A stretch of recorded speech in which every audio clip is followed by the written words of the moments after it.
April 10, 1942. The sun rose over the Bataan Peninsula in the Philippines, casting pale light across faces hollowed by months of starvation and disease. 78,000 men, 12,000 Americans, 66,000 Filipinos stood in ragged formations as Japanese officers barked orders in a language most could not understand. The air hung thick with humidity and the scent of jungle rot. These soldiers, who had held the line for nearly 4 months against impossible odds, now faced a different kind of battle. One they had been taught nothing about in training. One for which no manual existed. They were prisoners of war, standing at the threshold of an ordeal that would test the very limits of human endurance. In the distance, the sound of rifle butts striking flesh had already begun, a rhythm that would echo through the next 3.5 years, through camps scattered across an empire, through holds of unmarked ships, through mine shafts carved into mountains older than memory. What happened to these men would become one of the darkest chapters in the annals of modern warfare, a testament both to cruelty and to the unbreakable resilience of the human spirit. The war in the Pacific had begun with such confidence. Young Americans from farms in Kansas and factories in Detroit, from universities in Massachusetts and oil fields in Texas, had answered their nation's call after Pearl Harbor with certainty in their hearts. They believed in American invincibility, in the righteousness of their cause, in the swift resolution that modern warfare promised. The men shipped to the Philippines in late 1941 and early 1942 carried with them not just weapons and supplies, but an entire worldview built on abundance and democratic ideals. They had grown up in a nation where even the poorest among them ate 3 meals a day, where the Red Cross meant safety, where the Geneva Conventions were words that carried weight. They understood war through the lens of their father's stories from the Western Front, where even enemies observed certain rules, certain civilized boundaries that separated soldier from savage. When they imagined captivity, if they imagined it at all, they pictured conditions like those their uncles might have described from German prisoner camps in 1918. Adequate food, medical care, letters from home, the respect due to warriors who had fought honorably. They could not have been more wrong. The Japanese military operated under a code so fundamentally different from Western military tradition that the two worldviews seemed to exist in separate moral universes. Bushido, the way of the warrior, had been twisted by Japan's militaristic government into something ancient samurai would hardly recognize. In this perverted code, surrender represented the ultimate dishonor, a stain not just on the individual soldier but on his family, his village, his ancestors stretching back through generations. A Japanese soldier was expected to fight until death, or take his own life, rather than face capture. This was the promise they made to their emperor, whom they believed to be divine. Death before dishonor. Victory or suicide. When American soldiers raised white flags on Bataan, when the garrison at Corregidor finally surrendered in May 1942, the Japanese did not see defeated warriors deserving respect. They saw creatures who had violated the most fundamental principle of military honor. They saw cowards who had chosen life over death, existence over dignity. The contempt ran so deep it became permission for atrocity. Japan had signed the Geneva Conventions of 1929, but never ratified them. In 1942, they indicated they would follow these international rules for the treatment of prisoners. It was a promise written in sand, swept away the moment observation became inconvenient. The march began almost immediately after surrender. 76,000 prisoners, already weakened by months of half-rations and tropical disease, were forced to walk more than 60 miles from Marivilles on the southern tip of Bataan to Camp O'Donnell in the north. Under the equatorial sun, carrying no water, no food, the columns stumbled forward. Japanese guards, many fresh from victories and full of contempt for these men who had surrendered, beat stragglers with rifle butts. Those who fell were bayoneted where they lay. Those who asked for water were struck across the face. Private Dan Crowley, who survived that march, would remember it decades later with a voice that still carried disbelief. The guards made them remove their helmets despite the sun that could crack leather. They forbade drinking from a caribou, wallows they passed, though men cupped muddy water in desperate hands whenever they could risk it. Men died of heat stroke, their bodies left in ditches. Men died of dysentery, collapsing in their own waste. Men were shot for sport, for speaking, for stumbling, for reasons that existed only in the fevered minds of their captors. The Bataan Death March, as it came to be known, killed between 7,000 and 10,000 men before they even reached the camps. For those who survived, it was merely the introduction to their new existence. Camp O'Donnell awaited them like a vision from hell. Located in the barren hills of central Luzon, it had been hastily designated as a prisoner camp without any preparation for the massive influx of men. There was no plumbing. Water was scarce, drawn from a single spigot that served thousands. Food consisted of a handful of rice crawling with weevils, and perhaps a thin soup made from the green tops of potato plants, roughage so fibrous that men could chew it for hours without breaking it down. The Japanese provided approximately 700 calories per day to men who were expending thousands through hard labor in tropical heat. It was not an oversight. It was a calculation. Staff Sergeant Richard Henry Peterson, who kept a secret diary at tremendous personal risk, noted that the Japanese weighed prisoners every week. They were keeping records, conducting an experiment in slow starvation to determine exactly how much food was needed to keep a slave alive and working. Nothing more. 700 calories became the baseline of survival, the minimum energy required to mine or build runways or load ships before the body began consuming itself.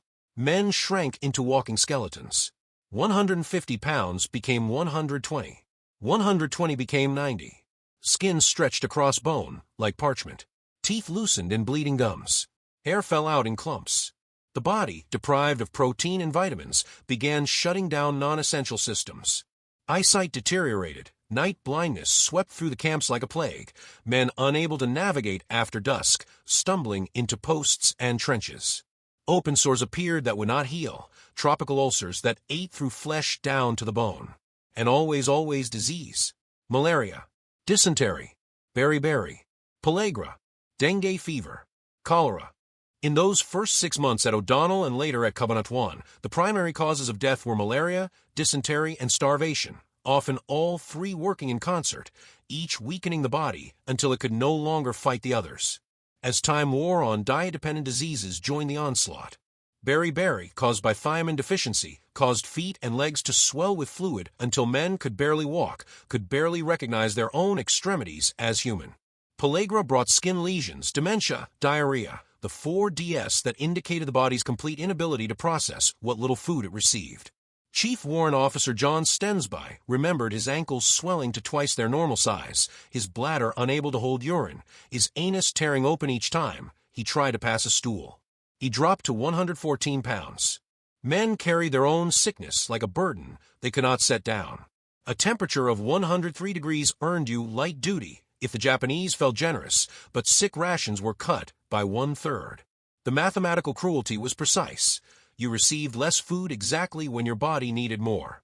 Private Crowley recalled the consensus of medical experts who examined them later. 700 calories a day, while expending thousands meant the human body was slowly cannibalizing itself, burning muscle tissue for fuel, shutting down organ systems one by one to preserve the core.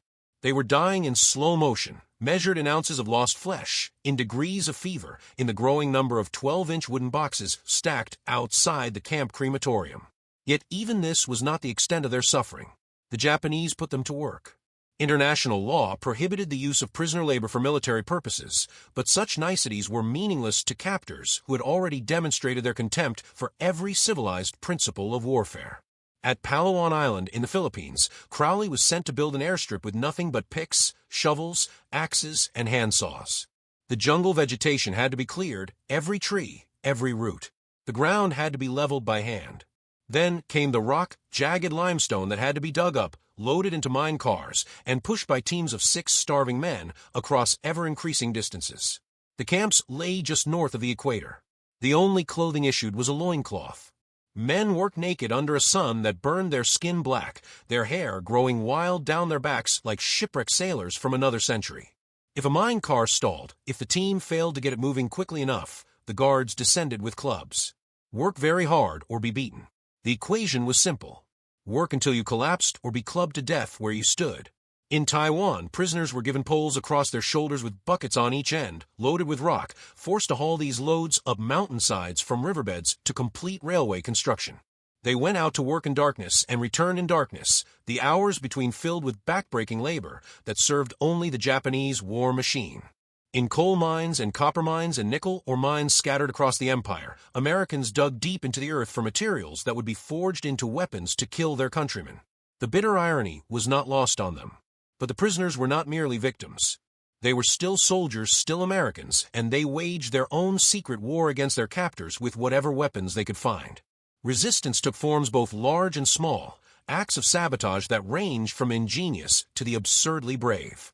Chief Warrant Officer Stensby, working in the Mitsubishi Heavy Industries shipyards in Japan, was assigned to weld plates on a warship's bow. He deliberately turned down his transformer, so the welds were weak, not hot enough to truly bond the metal. The following day, the ship sat sunk in the waves, a victim of what appeared to be shoddy workmanship. Thousands of welding rods disappeared into the harbor, stolen and discarded by industrious workers who kept requesting more supplies. At Palawan, when prisoners were forced to build that runway through manual labor, they sabotaged the cement mix. The first aircraft to use it, carrying their Japanese commander on what was supposed to be a triumphant takeoff, ripped a beautiful hole in the concrete with its tail. Staff Sergeant Henry Willado, working as a stevedore in Manila Harbor under the watch of the Swiss Red Cross, helped unscrew caps on 55-gallon drums of alcohol and turn them upside down so the contents drained out. When those ships sailed into the harbor and engines sparked, they exploded in spectacular fireballs. The prisoners stood at the docks and watched their handiwork with grim satisfaction. 2 officers worked with the Spanish underground to plant explosives on another vessel. Willado saw it go up with his own eyes, the ship rising in the air on a column of flame and smoke. Such victories were small and dangerous. Discovery meant execution, but they represented something the Japanese could not beat out of them, the unshakable conviction that they remained soldiers, that they could still fight, that America had not abandoned them even if it seemed that way in the endless dark of captivity. Entertainment became another form of resistance, a refusal to let the spirit die along with the body. In camps where they had any talent at all, prisoners organized shows. Willado wrote what he called one-horse operas, ridiculous farces that he deliberately twisted into absurdity. Poor girls and heroes and mortgages due, except the girl went out to work while the boy got pregnant. They were parodies, mockeries of sentiment, ending with blackout curtains and punch lines that made even the Japanese guards laugh. The prisoners invited their captors to watch these performances. It was a subtle psychological warfare. We remain human, they said without words. We can still create. We can still laugh. You can starve us, beat us, work us until we drop, but you cannot extinguish what makes us men. Music, comedy, improvised theater, these became weapons as surely as the sabotage cement and stolen welding rods. They were assertions of humanity in a place designed to strip it away. In the final reckoning, survival itself was a kind of victory, but it came at a cost that could never be fully paid or even fully articulated. These men returned to a nation that did not understand what they had endured. The public knew about Bataan, about the Death March, but the full scope of Japanese brutality remained classified or unspoken for decades. The prisoners themselves often did not speak about it, could not speak about it because the experiences defied language and because the memories brought such pain. But gradually, through oral histories and memoirs and advocacy groups like the American Defenders of Bataan and Corregidor, the truth emerged. The numbers accumulated like debts in a ledger that could never be balanced. 11,107 Americans dead, 40% mortality rate, 77 airmen killed during Operation Swift Mercy while trying to deliver supplies. More than 14,000 prisoners dead on hell ships, many killed by American weapons. 135 pounds, 90 pounds, 80 pounds, the measurements of human bodies reduced to walking skeletons. 700 calories. 3.5 years. Beatings commonplace. Medicine non-existent. Hope a fragile thing maintained through acts of sabotage, and shows performed for captors, and the simple refusal to let hate die even when the body was failing. What happened to American prisoners captured by the Japanese during World War II? They were starved. They were beaten. They were enslaved. They were transported in conditions that violated every principle of civilized warfare. They died by the thousands from disease, malnutrition, and outright murder. But the ones who survived, the ones who came home weighing half what they had when they left, with scars both visible and invisible, they demonstrated something that transcended the statistics of suffering. They proved that the human spirit, when anchored to something larger than self, when connected to love or hate or faith or country or simple stubborn refusal to quit, can endure trials that seem designed to destroy it utterly. They sabotaged the enemy's weapons even while dying. They performed shows and made each other laugh even in camps where laughter seemed obscene. They helped carry the weak to scales and shared food they desperately needed themselves. They remained soldiers. They remained Americans. They remained human. The symbolic weight of food, of abundance versus scarcity, ran through every aspect of their captivity and liberation. 700 calories defined their imprisonment, each grain of worm-infested rice measured and counted, each spoonful of watery soup representing the mathematical minimum required to sustain life while extracting maximum labor. That scarcity was not the product of wartime shortage, but deliberate policy, a calculated cruelty that reduced men to shadows. When liberation came, it came in the form of food raining from the sky. 4,500 tons of supplies dropped from American bombers. Drums of shoes and blankets and medicine, yes, but above all, food. Real food. American food. Abundance as only America could deliver it, overwhelming and dangerous in its generosity, so much that prisoners gorged themselves sick and did not care. The contrast could not have been more stark. Japanese captivity meant starvation used as a weapon, food as a tool of control, every calorie rationed to inflict maximum suffering. American liberation meant supplies dropped so enthusiastically that prisoners had to dodge falling drums, had to paint targets on the ground to avoid being crushed by the very salvation they had awaited for years. Food became the physical manifestation of two philosophies, one that saw human beings as disposable resources to be used until exhausted, another that believed every life had inherent worth defending at tremendous cost. When Austin wrote home that it's great to be an American, he was writing about more than just survival. He was writing about belonging to a nation that had sent planes across an ocean to drop food on its starving sons. The epilogue writes itself in the faces of the survivors, in photographs taken at Amori and Yokohama, showing skeletal men waving flags they had sewn from parachute silk, their eyes reflecting emotions too complex for words. Joy and disbelief and grief for those who did not make it. The epilogue is written in the memoirs they would publish decades later, when finally they could speak about things that had seemed unspeakable. Is written in the advocacy organizations they founded, the reunions they held, the testimony they gave at war crimes trials where Japanese officers and guards faced justice for atrocities committed in camps scattered across an empire. Is written in the long-term studies showing that Pacific Theater POWs suffered the highest rates of post-traumatic stress disorder, the most severe lifetime mental health problems, the deepest psychological scars of any prisoners in any American war. It is written in the children like Jan Thompson who grew up with fathers who woke screaming in the night, who could not speak of certain things, who carried weight that no explanation could fully share. What happened to American prisoners captured by the Japanese during World War II is not just a historical question, but a meditation on the human capacity for both cruelty and resilience, a reminder that war's true costs cannot be measured in battles won or territory captured, but only in the lived experience of individual men pushed to the uttermost edge of endurance and somehow, against all logic and odds, finding the strength to step back from that edge and continue forward. They survived. Not all of them, but enough. Enough to come home. Enough to tell the story. Enough to raise families and build lives and insist, through their very existence, that the darkness had not won. When Staff Sergeant Wileto reflected on his survival, he said he tried to help others, and God helped him in return. When Stensby faced his final day in the coal mines, certain he would die, the war ended and gave him decades more of life. When Crowley was asked how he survived, he said he had no idea. It was a nightmare. But survive he did, and lived to 95, carrying pain, but also carrying memory, bearing witness. That is what happened to American prisoners captured by the Japanese during World War II. Some died. Those who lived became testaments to a truth deeper than any individual suffering, that human dignity, once claimed, cannot be taken away by any force short of death itself. That freedom, once known, burns so bright in the heart that even years of darkness cannot fully extinguish it. That America, whatever its flaws, represented something to those men that transcended borders and battles, a promise that every individual life matters, that no one is disposable, that the nation will move heaven and earth to bring its people home. When the planes came and dropped food instead of bombs, when the ships arrived and took them from camps to hospitals to home, that promise was kept. Imperfectly, belatedly, at terrible cost, but kept nonetheless.